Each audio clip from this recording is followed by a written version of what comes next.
Mag jy God se teenwoordigheid vandag tasbaar ervaar.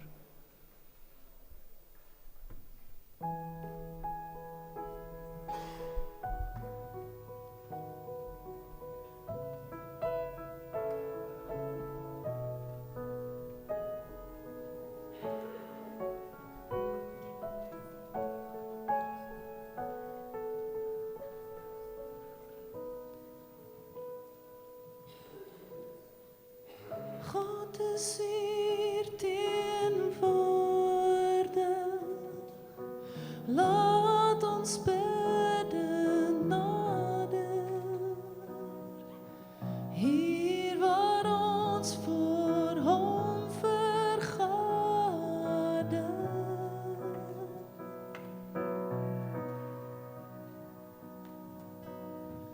God is hier teenwoordig.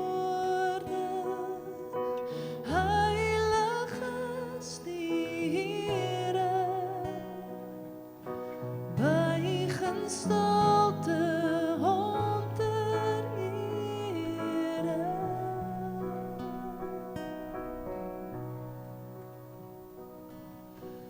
Wie hom roep, wie hom noem, Heer en Hemelvader, kom nou almal nader.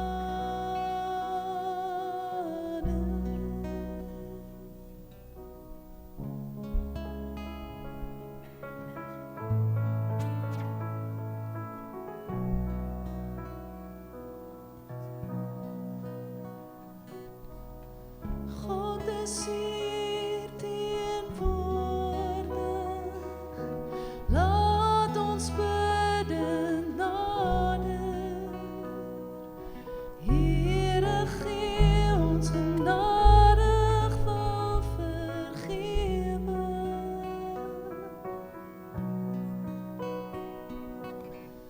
Ons is swak en sondig, maar ons lied vir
Goeiemôre gemeente.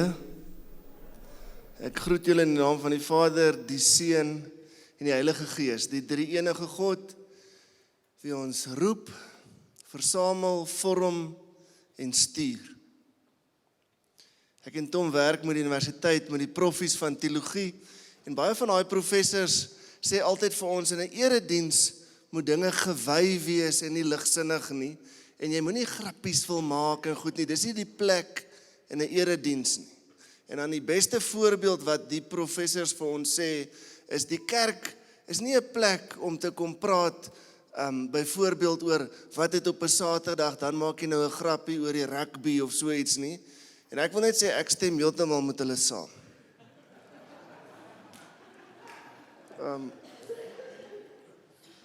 Daar's 'n paar familiesake waarna ons vanoggend aandag gee.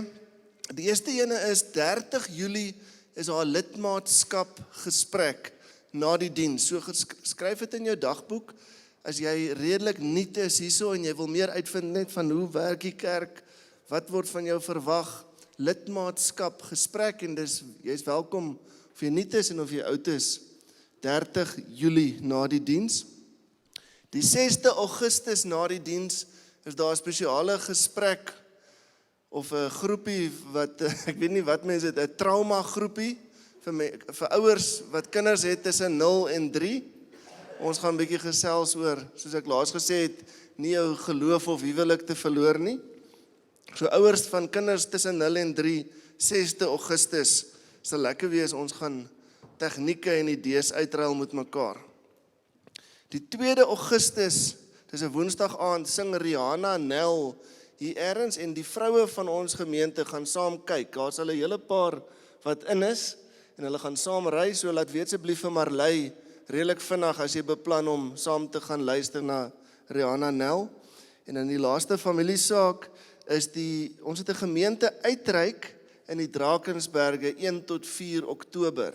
So jy sal moet verlof insit, ons gaan die Sondag na die diens ry, en ek dink die Woensdag terugkom, so dis 1 tot 4 Oktober, dis 'n uitreik, maar dis in die pragtige Drakensberge by Inyasuti kampterrein, en so dis ook 'n tipe van 'n gemeentekamp, sommer saam met die uitreik. So as jy mense wil leer ken en 'n bietjie avontuur hê, laat my asseblief direk weet as jy wil saam gaan. Jy kan kamp, maar daar is ook 'n paar huisies beskikbaar. So vir al as jy in 'n huisie wil bly, dan moet jy my vinnig laat weet, asseblief, anders gaan jy in 'n tent moet bly. Dis nou die gedeelte van die erediens waar ons die Here dien en ons gedagtes oriënteer deur die gee van offerhande. So die offerhande span, as julle hier is, daar's hulle. Julle kan asseblief begin om die sakkies rond te stuur. Ek wil dalk net op 'n praktiese noot sê, die offerhande, die kontant wat mense in 'n erediens gee, so baie 'n klein deel van die kerk se begroting, is minder as 10%. So ons is nie hier om nou vir jou vir geldjie te vra nie. Dit is 'n moment waar ons deur ons geld in 'n sakkie te gooi, eintlik 'n tipe gebed doen, uit dankbaarheid vir die Here, as elke week deel van ons ritme en ons liturgie. Julle sou ook al agtergekom het, elke Sondag tydens die offerhande, praat ons oor een of ander projek wat die kerk doen om 'n verskil te maak. En vir die van julle wat nog nie weet nie, ons het 'n nuwensgewende organisasie wat langs die kerk staan met die naam Beter Einders, nie bitter einders nie, ons veg vir 'n beter einde. En Beter Einders werk aan twee goed, saam staan en saam werk. En dis dieselfde fokus, saam staan is wat ons hiersom in ons gewoontes noem die bruggewoonte, en saam werk is die goed wat ons doen onder die boom, hoe mense verskil maak in die land. En hoekom ek julle herinner aan Beter Einders, baie van julle het dalk familielede, dalk selfs 'n eggenoot wat nie eintlik wil kerk toe kom nie. Of jy het mense by die werk wat 'n verskil wil maak, maar nie bietjie vervreemd is van die kerk. En Beter Einders is 'n plek waar ons baie lekker as gemeentelede 'n verskil maak, maar ook saam met mense wat nie meer in die kerk is nie. So dis 'n lekker geleentheid. As jy enigiets daarvan wil weet, gesels sommer met my. Beter Einders is 'n nuwensgewend met 18A belastingstatus. So dis 'n heeltemal 'n ander kanaal as die kerk om 'n verskil te maak. So praat gerus met my as jy meer daarvan wil weet.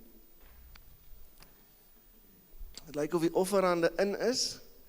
Die mense by die huis daar in die kameraitjie, julle weet natuurlik, julle kan SnapScan of dan die grootste gebruik in ons gemeente is om die EFT te doen, sommer direk uit jou bankrekening uit. As ek so voor my kyk, dink 3/4 van die gemeente is op vakansie, en ek glo nie net in die warm komberse vanoggend nie. Ons gaan nou die Christuskers aansteek.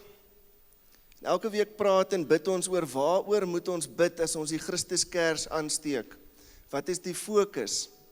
En ek was baie duidelik oortuig dat ek wil hê ons moet vir ons land bid vanoggend as ek die Christuskers aansteek. Ons en Jesus is die lig in die duisternis. En ons gaan hierdie kers aansteek en dan gaan ek 'n volle minuut se stilte gee waar jy asseblief vir die land kan bid. Baie keer verander gebed nie vir God nie, maar gebed verander die persoon wat bid.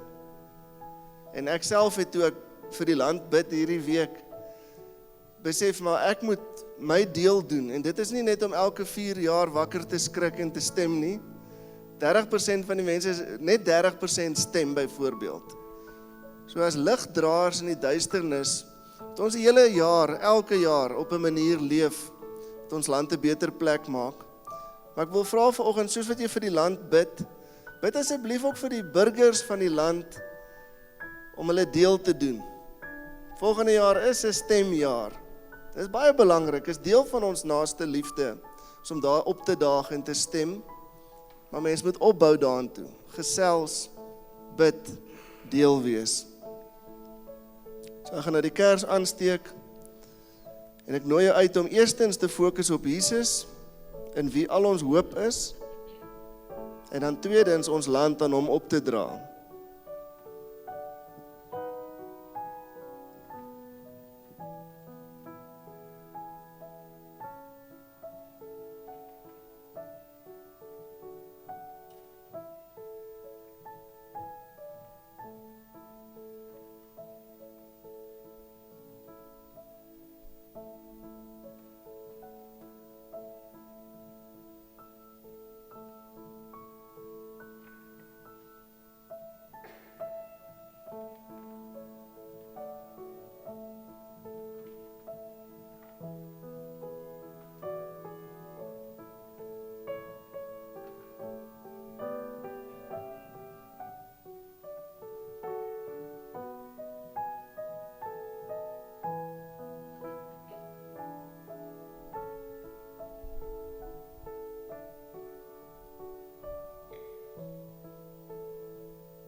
Vanoggend gaan ons nie staan nie, ons gaan bly sit, en ek vra dat, of ek nooi jou uit om God se teenwoordigheid in te nooi, jou gedagtes stil te kry,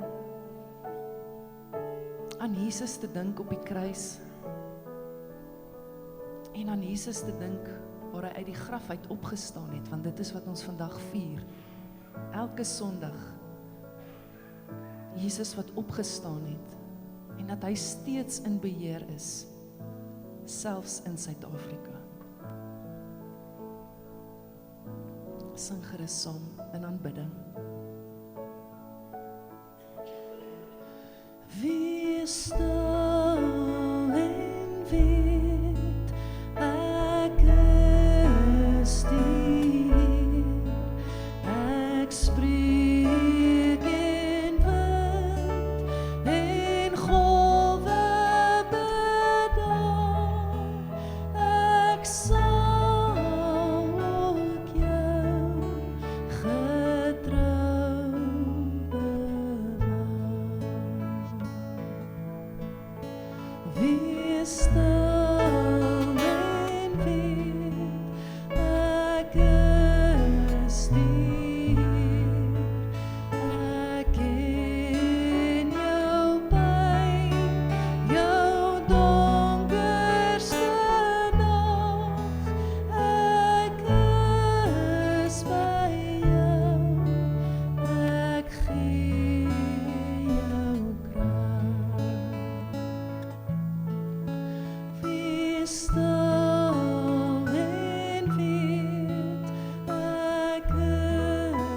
stuur, kom bring na my jou kommer en vrees, ek sal vir jou 'n toevlug wees.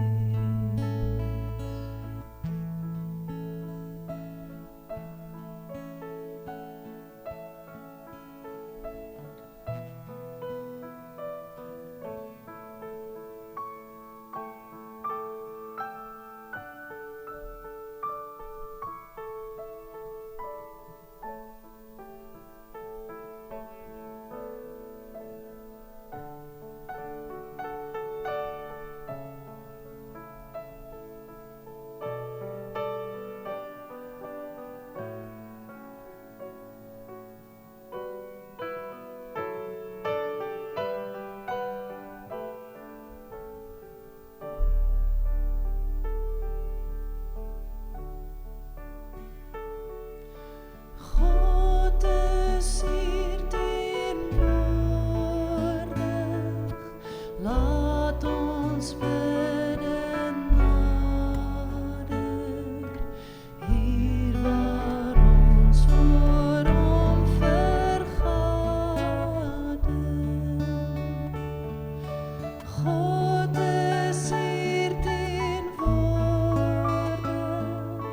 heilig is die Here, buig in stilte om ter ere. Wie hom roem, wie hom noem, hier in Hemel Vader, kom nou almal nader. God is hier teenwoordig, Here gee ons vrede, wees genadig, wil vergewe. Ons is swak en sondig, maar ons lied verkondig, U is die bron van alle lewe. U regeer, U regeer, lei ons al ons dag na U welbehaag.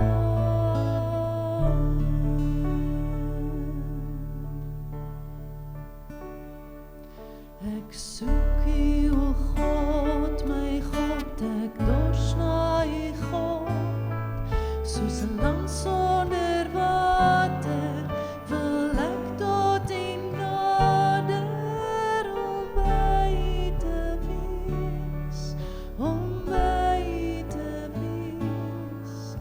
As ek snags aan U dink, o Heer, oor die pyns in die nag, dan weet ek U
U wil, Heer, U wil met my, U pottebakker, met my die klei. Vorm my en maak my, net soos U wil, op U vertrou ek, nederig en staan. Hou my gewillig onder U hand, lei my emosies, krag en verstand. U is almal lief hê, navolg en eer. U is almagtig, U moet regeer.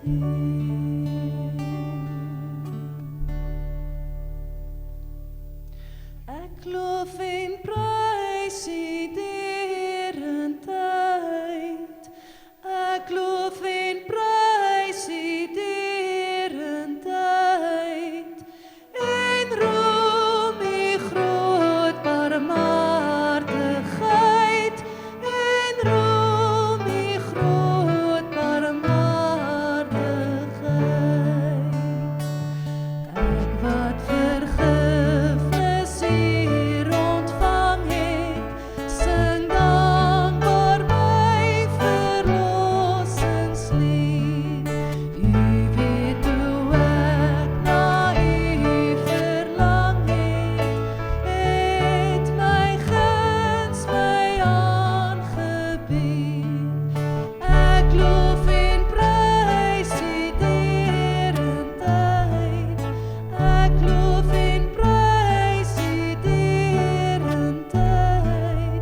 En roem U groot barmhartigheid.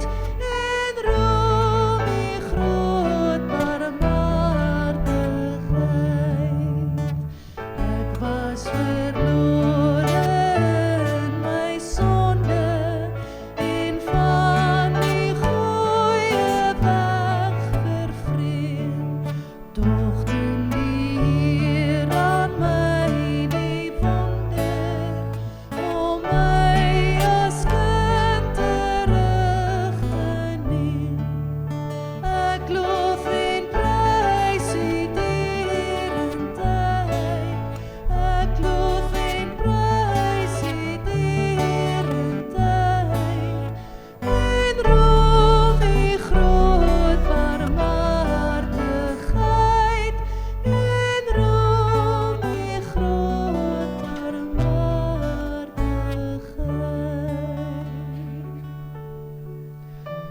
Vir die laaste vers nooi ek jou uit om jou oë toe te maak en net te ervaar hoe God hierdie self vir jou sê. Wees stil en weet, ek is die Heer. Bly waak en bid, volhard in geloof. Ek is by jou, soos ek beloof.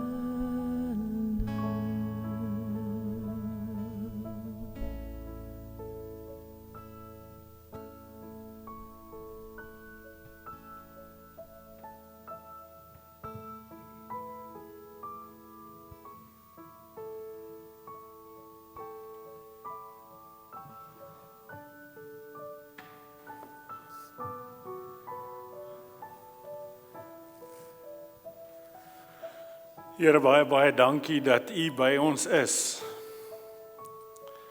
Aan die einde van 'n week is dit maklik om terug te kyk en te dink hoe baie keer ek dit gemis het.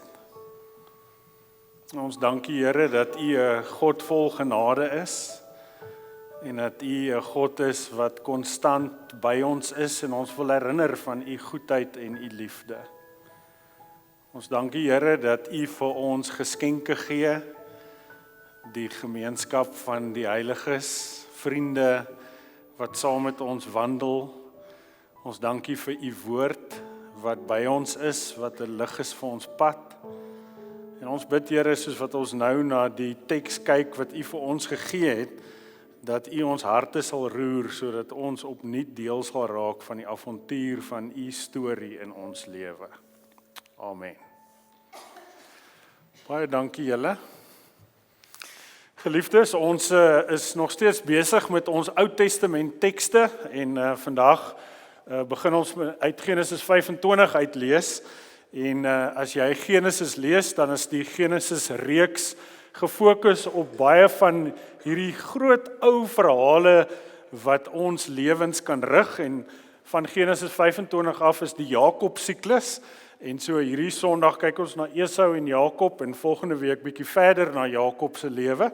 Ons teksvers vandag is Genesis 25 van vers 19 af. Jy is welkom om saam te lees op die skerm. Hier volg die familiegeskiedenis van Isak, die seun van Abraham. Abraham het Isak verwek en Isak was 40 jaar oud toe hy Rebekka, die dogter van Betuel, 'n Arameer uit Paddan Aram van Betuel, die suster van Laban, die Arameer, vir hom as vrou geneem het. Isak het by die Here gepleit ter wille van sy vrou, want sy was onvrugbaar. En die Here het hom verhoor en Rebekka, sy vrou, het swanger geword. Die kinders in haar het mekaar weggestoot. En toe sê sy, as dit so is, waarom moet juis ek dit oorkom? En sy het gegaan om die Here te raadpleeg. En die Here het vir haar gesê, 2 nasies is in jou moederskoot en 2 volke uit jou liggaam sal hulle uitmekaar gaan. Die een volk sal sterker wees as die ander volk en die oudste sal die jongste dien. En toe haar tyd aanbreek om geboorte te gee, is daar 'n tweeling in haar moederskoot. Die eerste een het uitgekom asof met 'n mantel van hare, heeltemal rooi-bruin, en hulle het hom Esau genoem. Daarna het sy broer uitgekom met sy hand wat aan Esau se hakskeen vashou. Hulle het hom toe Jakob genoem. Isak was 60 jaar oud by hulle geboorte. Die seuns het opgegroei. Esau het 'n knap jagter geword, 'n man van die veld, en Jakob was 'n fatsoenlike man wat in tente gewoon het. Isak het van Esau gehou, want wildsvleis was na sy smaak. Rebekka daarteen het van Jakob gehou. Jakob was besig om 'n gereg gaar te maak toe Esau van die veld af kom en hy was uitgeput. Esau sê toe vir Jakob, gee my asseblief 'n stuk van die rooi goed. Hierdie rooi goed, want ek is uitgeput. En daarom word hy Edom genoem. Jakob het geantwoord, verkoop eers jou eerste geboortereg aan my. Toe sê Esau, kyk, ek is op die punt om dood te gaan. Wat is 'n eerste geboortereg dan vir my werd? En Jakob het gesê, lê eers vir my 'n eed af. En hy het toe vir hom 'n eed afgelê en sy eerste geboortereg aan Jakob verkoop. Jakob gee toe vir Esau brood en die kooksel lensies. Hy het geëet en gedrink, opgestaan en weggegaan. En so het Esau sy eerste geboortereg geminag. Ons lees tot sover. Die eerste ding wat by my opgekom het toe ek voorberei vir hierdie erediens is iets wat Eugene Peterson een keer vir my vertel het.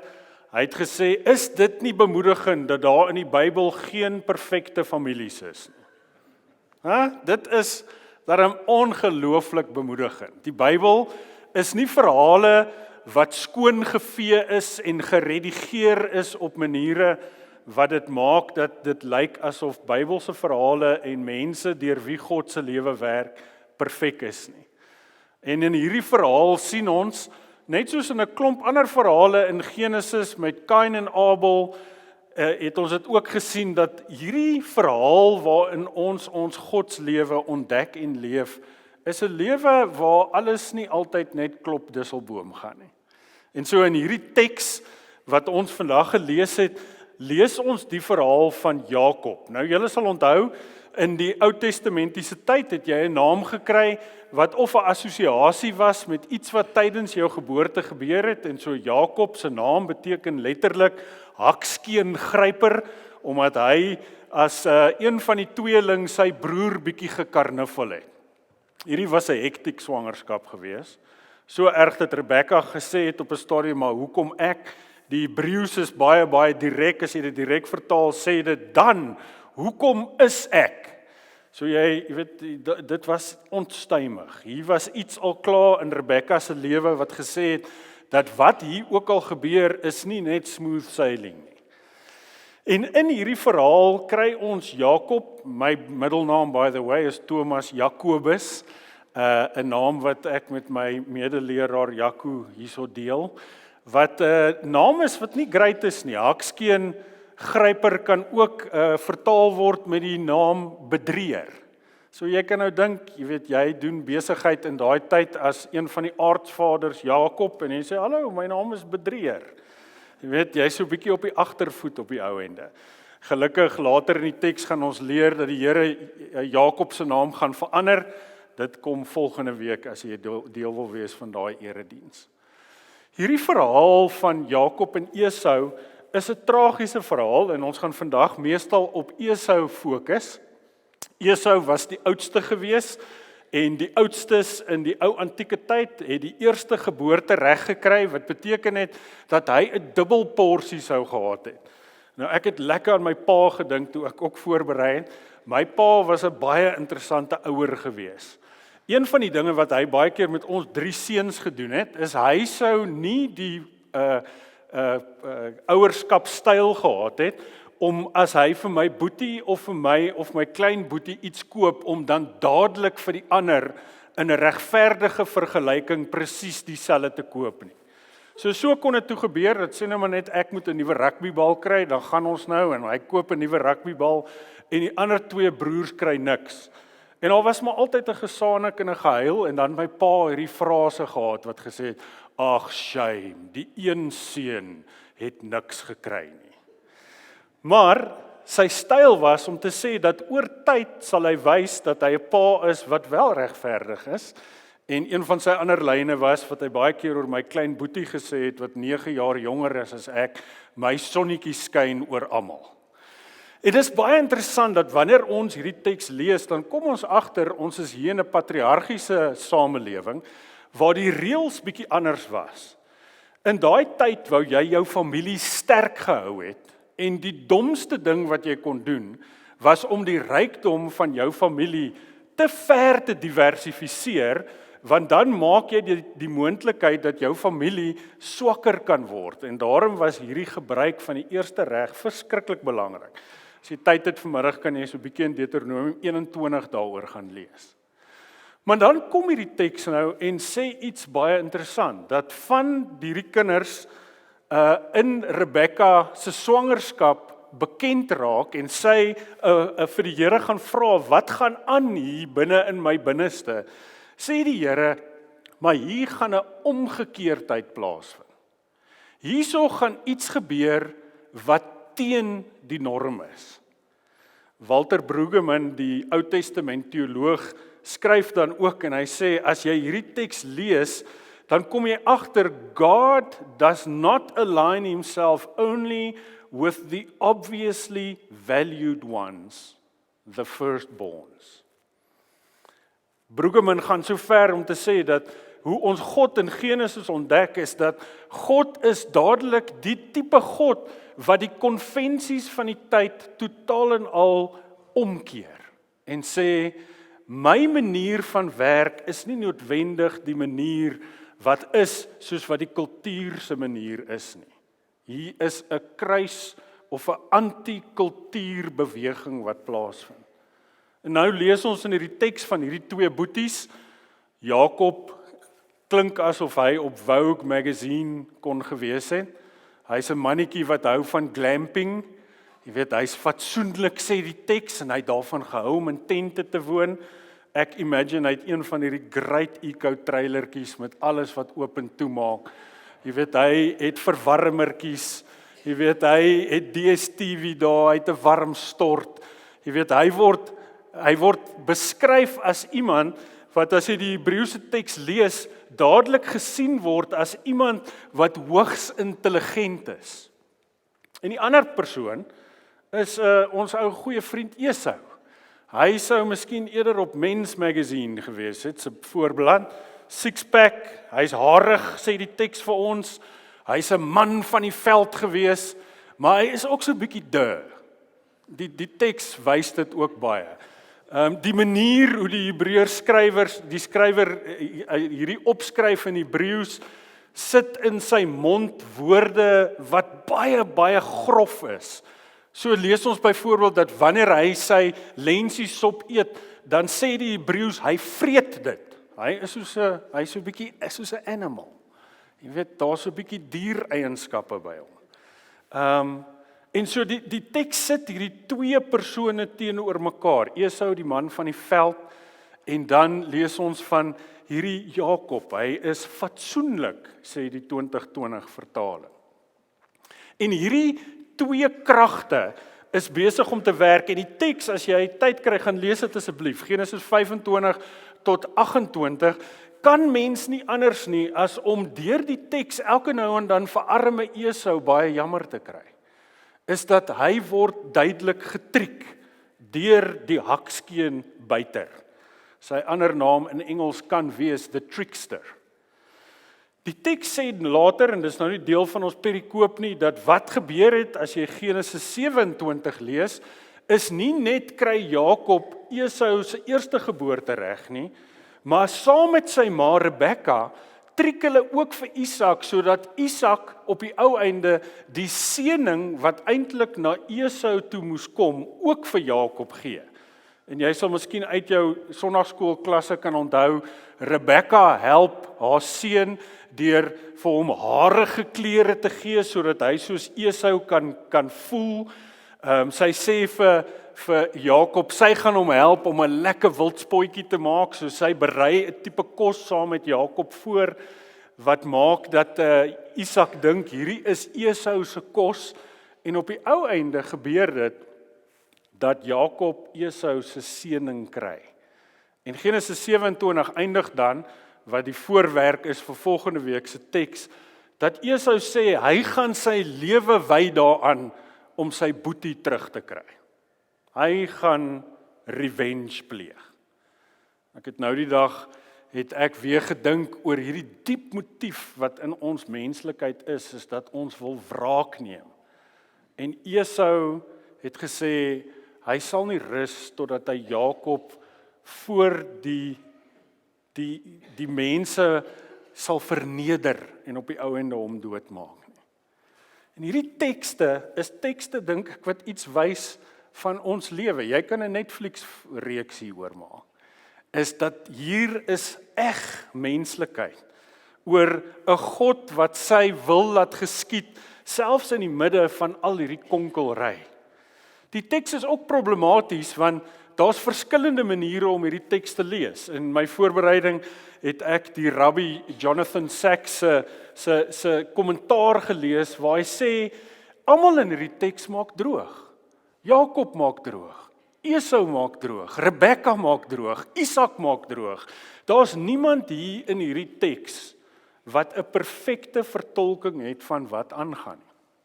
Hy sê ook, elkeen vanuit hulle perspektief doen wat hulle moet doen, want hulle dink dis reg. Hy vat byvoorbeeld Rebekka as 'n voorbeeld, en hy sê, Rebekka het hierdie woord gekry, al in haar swangerskap, dat Jakob die ene sal wees wat gedien word deur Esau. En hy sê, Rebekka is nie net besig om te konkel nie, sy's besig om te probeer om daai profesie uitgeleef te kry. Dit is asof sy 'n teksie het, en sê, sy moet seker maak, dat Jakob op die ou einde die eerste geboorte reg kry. En so het die teks elkeen vanuit sy perspektief iets wat hulle wil gee. En ek dink dit laat ons dink aan ons eie lewe. Daar's nie een van ons hier wat kan sê, my lewe is 'n lewe wat 'n 100% interpretasie is van hoe ek moet leef voor God en God se woord nie. Maar tog is God getrou. God is die een wat in ons lewens ingryp en werk, en die Here werk deur stikkende mense soos Hakskeen, Buiter en Rooies. Dit is wat Esau se naam sou wees. Ek het 'n paar Rooies op skool as pelle gehad. Die wat rooi gelate gehad het. Dis by the way waar sy naam Edomiet ook vandaan kom. God gebruik ons, selfs al is ons sondig. Elkeen van ons se lewe word ingeskryf in die verhaal van God se groot verhaal. En dit is vreeslik belangrik. En hierdie verhaal, soos Brueggemann sê, is 'n verhaal waar God baie keer dit wat krom en verkeerd is, gebruik op 'n manier om sy wil te laat seëvier. Nou, ek wil vandag in die teks net op een deel bietjie fokus, en ons gaan spesifiek kyk na Esau. 2 keer in die teks sê dit, dat toe hy van die veld afkom, en hy kom by Jakob aan, meeste kommentators meen, dat hierdie is natuurlik 'n baie ryk familie, en so in die jagtog wat gebeur het, sou dit gebeur het dat die familie 'n klomp slawe in die veld instuur, en amper soos met Everest 'n basecamp het. En dat Jakob is besig om daar in die basiskamp voor te berei vir die jagters. En ons lees hoe Esau in die kamp instrompel, en 2 keer lees ons, die teks sê, hy was uitgeput. Hy was moeg. En sy moegheid maak dat hy nie so lekker dink nie. Ek wil net sê, dit is nou baie funny. 3 van julle gemeentelede het nou gegaap toe hierdie slide opkom.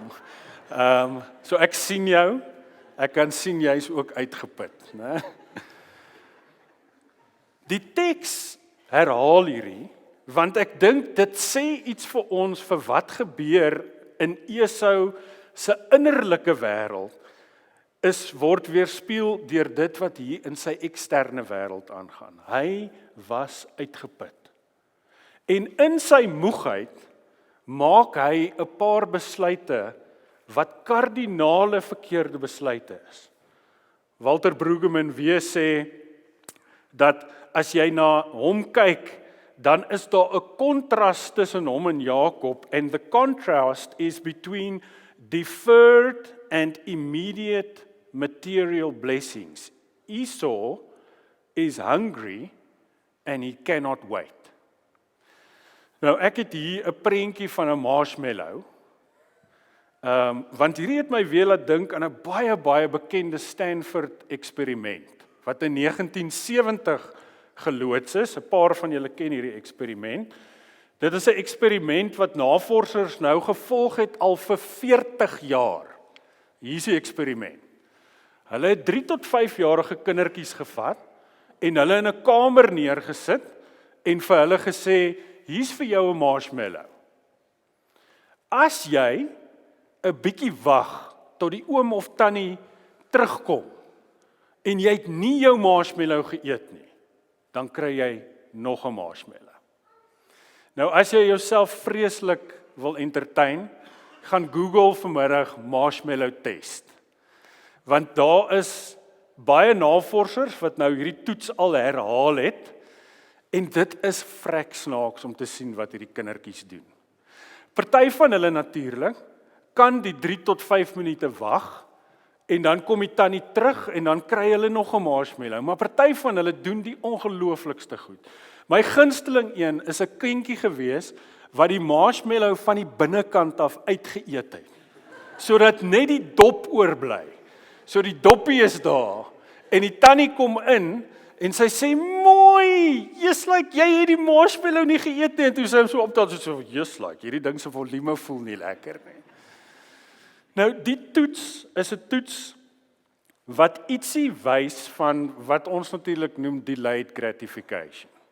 Hulle het getoets, kan hierdie klein kindertjies wag Dit is nou duidelik iets wat ons sien Esau nie gehad het.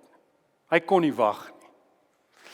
En wat hulle gedoen het met hierdie kinders, is hulle het hierdie selfde kindertjies 40 jaar lank gevolg, om te kyk of hierdie eienskap iets in hulle lewe bevorder, wat maak dat hulle anders in die samelewing kan leef.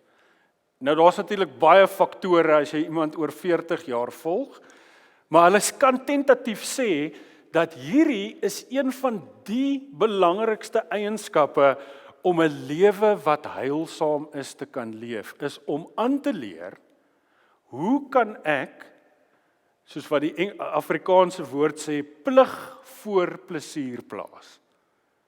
Hoe kan ek leer om nie net in 'n nou samelewing te gryp en te vat nie? Hierdie Stanford groep het die eksperiment toe verder gevat, want die vraag is dan natuurlik, is daar mense wat net inherent beter is daarmee om te wag? Is dit nie net 'n persoonlikheidskaraktereienskap nie?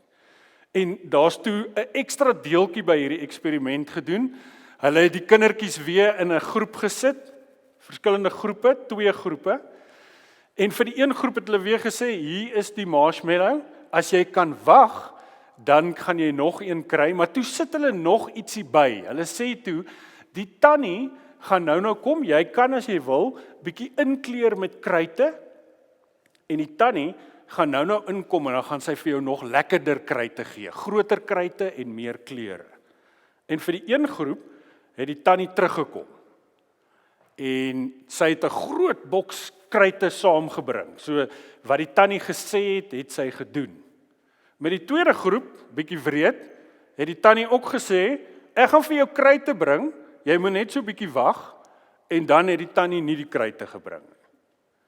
En toe het die eksperiment gewys, dat die kinders wat nie die kruite gekry het nie, kon 4 keer minder wag as die ander. En wat die toets gewys het is, dat wanneer ek in 'n omgewing is, waar daar 'n autoriteitsfiguur is, wat gestand is aan hulle woord, dan leef ek in 'n omgewing, waar ek weet, as ek so bietjie wag, dan gaan wat die persoon sê, hulle gaan doen, gaan actually gebeur. Esau is in hierdie teks uitgeput en totaal en al op 'n plek waar hy nie kan wag nie. Hy gaan so ver om hierdie te sê. Hy sê, ag, ek is nou so honger, ek gaan sterf. Ek gaan tog sterf. Wat baat dit my om die eersgeborene te wees? Hy sukkel so 'n bietjie met sy korttermyn, langtermyn denkstelsel. En wat hy doen is, hy gryp hierdie nou dadelik, sodat hy dadelik vervulling kan kry, en vergeet dat hy sy groot storie moet uitleef. Nou, Jonathan Sacks se vertelling van Rebecca, wat eintlik die storie beskerm, sê, dat hierdie sou een van die maniere gewees het, hoe sy geweet het, maar hierdie ou, kan nie die eersgeborene reg hê nie. Ons familie sal in sy kassin wees, as hierdie ou dit moet doen. Die teks, by the way, in Genesis 5:26, aan die einde van Genesis 26, vertel dat Esau, toe hy nou nie dit kon kry nie, het geweet dat sy pa en sy ma nie wil hê dat hy moet trou met vrouens van die ander nasies nie, en net om hulle te spite het hy dit gedoen. So daar's iets binne in hom gewees wat sê, bogger dit, ek gaan my eie lewe lewe.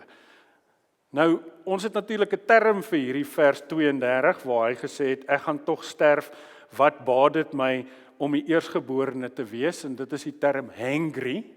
Dit is wanneer jy hungry en angry is, dan is jy hangry, né? En is baie interessant, dat Esau het hierdie diep, hy's amper, jy weet, hy's amper, hy gryp, jy weet, hy's 'n persoon wat nie sy emosies kan reguleer nie. Nou, ons lewe in 'n samelewing wat op die oomblik geprime is om ons te leer om nie te wag nie. Ek is die laaste paar maande bietjie besig met navorsing net oor wat tegnologie met ons doen. Maatskappye in Amerika meestal is besig om ons diepste meganismes om te wag teen te probeer werk. So hier's net so 'n paar stats.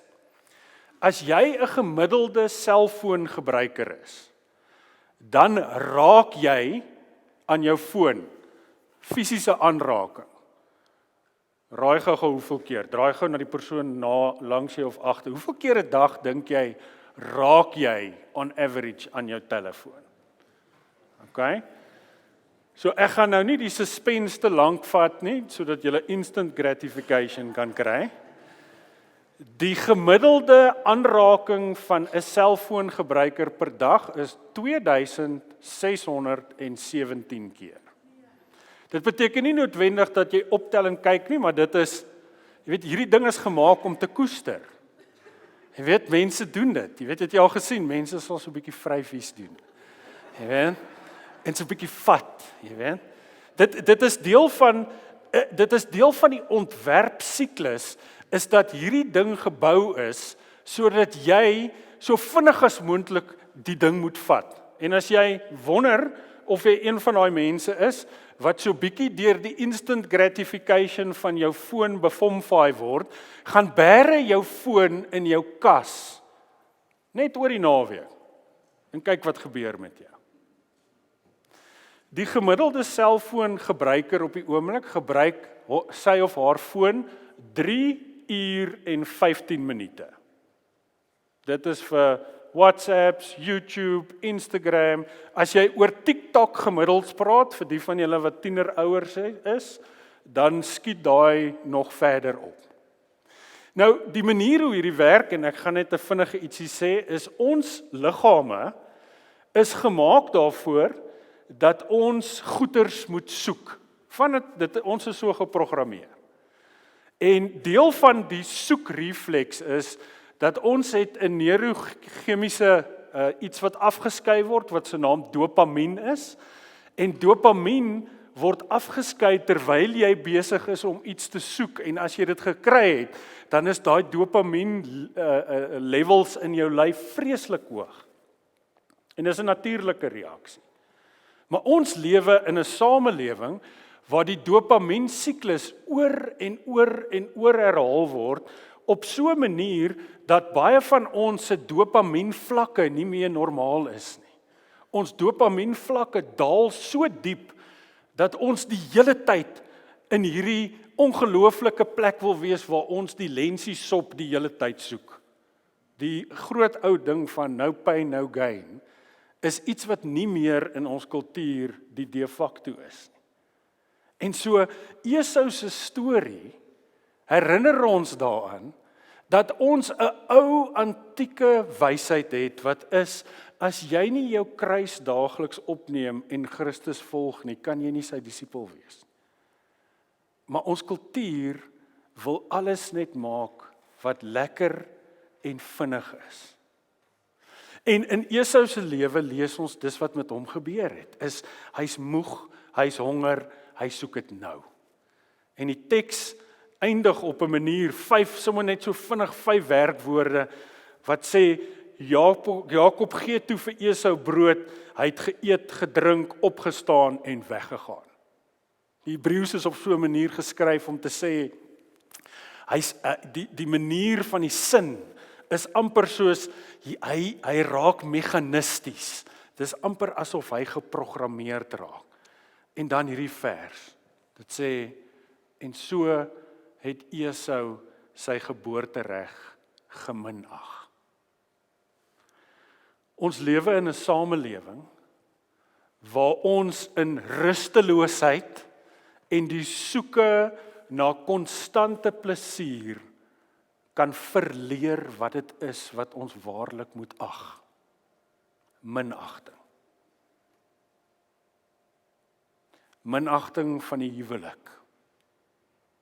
Minagting van die heilige voorreg wat dit is om jou familie eerste te stel. Minagting van vriendskappe. Minagting van 'n roeping wat ek moet uitleef met dit wat die Here vir my gegee het. Ons lewe in 'n samelewing wat ons lei in hoë vlakke van verslawing, waar ons net soos Esau kan minag. En deel van dit wat dit beteken om in 'n geloofsfamilie te wees, is om eerlik hieroor te wees. Een van my predikantsvriende het 'n liturgie uitgewerk, waar die liturgie net soos met die 12-stap proses van Alcoholics Anonymous begin deur te sê, ons is 'n gemeente wat diep verslaaf is. Ons is verslaaf aan plesier, aan Netflix, aan Showmax, aan die Springbokke wanneer hulle wen. Ons is verslaaf, sê die liturgie. Maar ons kom om te kom sê, Here, ons wil nie so leef nie. In die Nuwe Testament is daar ook 'n storie van 2 broers. Dis een van Jesus se gunsteling vertellings. Dis die vertelling van 2 boeties, en een boetie en die ander boetie het ook in 'n geveg gewees oor wat dit beteken om te erf. En die klein boetie sê, toe gee my erfporsie nou. En toe het hy alles in 'n plesier episode van sy lewe, het hy dit geminag. En toe op die einde het dit so sleg met hom gegaan, dat hy saam met die varke moes eet, en hy het by homself gesê, ek wens ek kon net 'n slaaf in my pa se huis wees. In Lukas 15 vertel, dat die man, die jong seun, het toe tot inkeer gekom. En toe hy terug gaan huis toe hy weer begin ag wat belangrik is, toe kom hierdie pa na hom toe gehardloop en sê, kom huis toe. Daar's van ons hier wat in hierdie teks die uitnodiging moet hoor, dat daar vergifnis is. Dat al het jy in minagting gelewe, dat daar is genade. En dat dit baie, baie beter is om 'n kind te wees in die Here se huis as 'n verslaafde in 'n onderste bo kultuur. Nou 'n paar praktiese dinge. As jy vind dat jy ongelooflik baie tyd op goeie spandeer soos Facebook of Instagram of TikTok, dan is jy besig om 'n slaaf te word in 'n tegnologiese huis wat nie goed is vir jou nie. Gaan lewe jou lewe. Leer hoe om limits daarop te sit. Moenie die lensiesop oor en oor eet nie. Daar's van ons, en ons weet hierdie van uit COVID-19, ons weet in die COVID-pandemie het verslawings aan goed soos aanlyn dobbel, pornografie en speletjies het skyrocket gegaan. As jy weet dat jy nie meer dit wat belangrik is ag nie, dan is hierdie teks die teks wat jou uitnooi en sê, maar kom terug, kies my. Ons gaan 'n bedieningslied luister, en ek gaan jou uitnooi om net eerlik te dink oor jou eie lewe, om te dink oor daai Esau momente, ek het hulle ook, almal van ons het dit, wat maak dat jy ook jou eie geboortereg, van wat dit beteken om 'n kind van God is, te minag. En terwyl ons na die lied luister, gaan ek jou uitnooi, dat dit dan jou dan ook na 'n gesprek met die Here bring. Sê Here, hier is ek. So kom ons luister saam.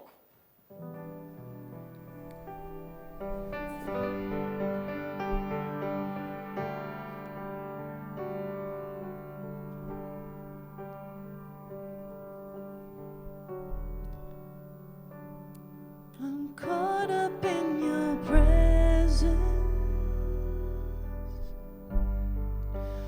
I just wanna sit here at your feet. I'm caught up in this holy moment. I never want to leave.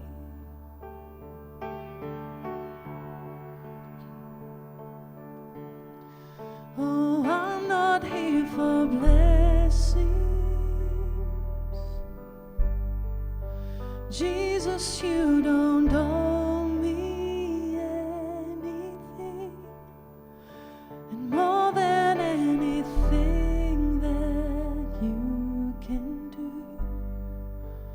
just want you.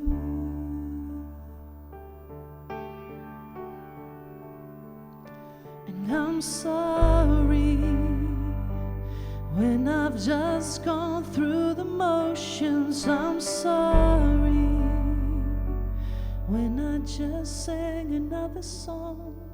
Take me back to where we started. I open up my heart to you.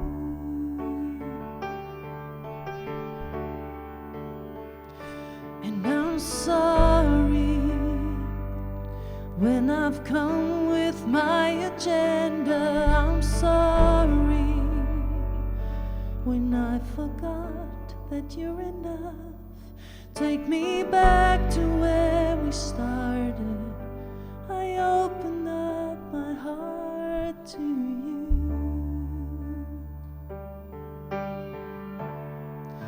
I'm caught up in your presence,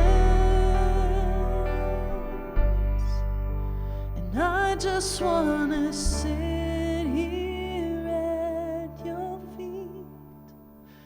I'm caught up in this holy moment. I never wanna leave. And I'm not here for blessing. Jesus, you don't owe me anything. And more than anything that you can do, I just want you. I just want you, nothing else, nothing else, nothing else will do. I just want you, nothing else, nothing else, nothing else will do. And I just want you, nothing else, nothing else, nothing else will do.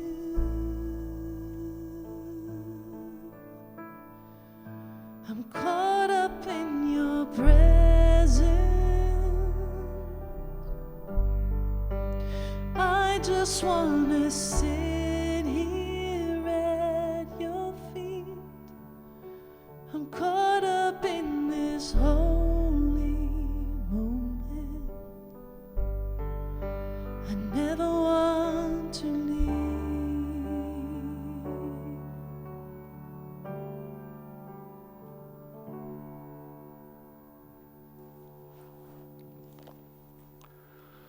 Wat ons kan ag is dat deur die kruisdood van Christus elkeen van ons nou kinders van God is.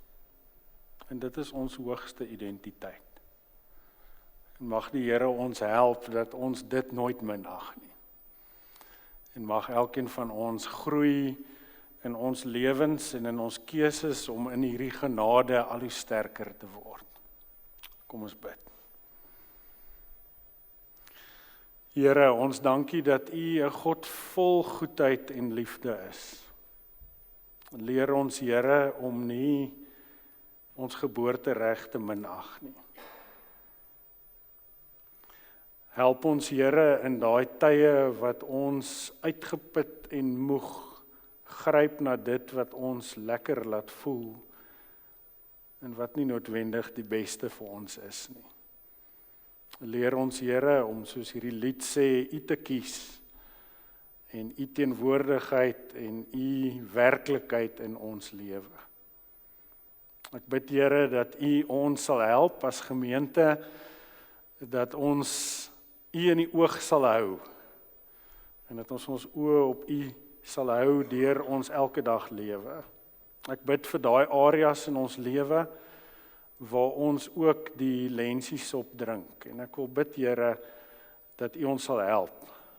Ek bid, Here, vir die plekke waar verslawing besig is om ons lewens so te vernou, dat ons die geskenke wat U vir ons gee, ook nie raak sien nie. Dankie dat ons deel is van 'n geloofsgemeenskap van liefde waarin ons kan groei en leer. En ons bid Here dat U ons sal help en vra dit in die naam van die Vader, die Seun en die Heilige Gees. Amen. Geliefdes, kom ons staan en dan spreek ek vir ons die seën uit. Mag die genade van ons Here Jesus Christus en die liefde van God die Vader en die gemeenskap van die Heilige Gees by elkeen van julle wees. En as jy saamstem, sê saam met my, Amen. Daar's lekker tee en koffie, kom kuier gerus saam in die klein saal.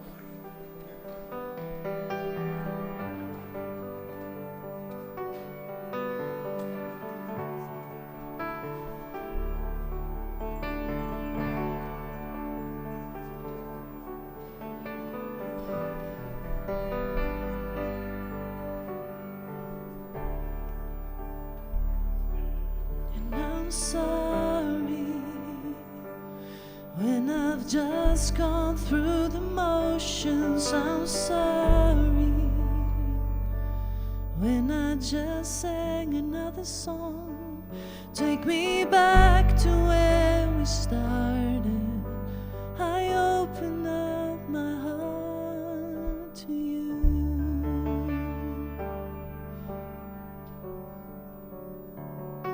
And I'm sorry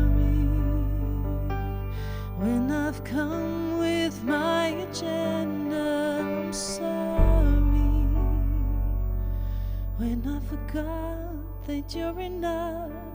Take me back to where we started. I open up my heart to you.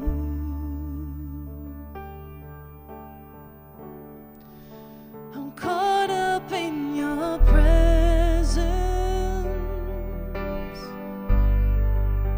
and I just wanna sit here at your feet. I'm caught up in this holy moment. I never wanna leave.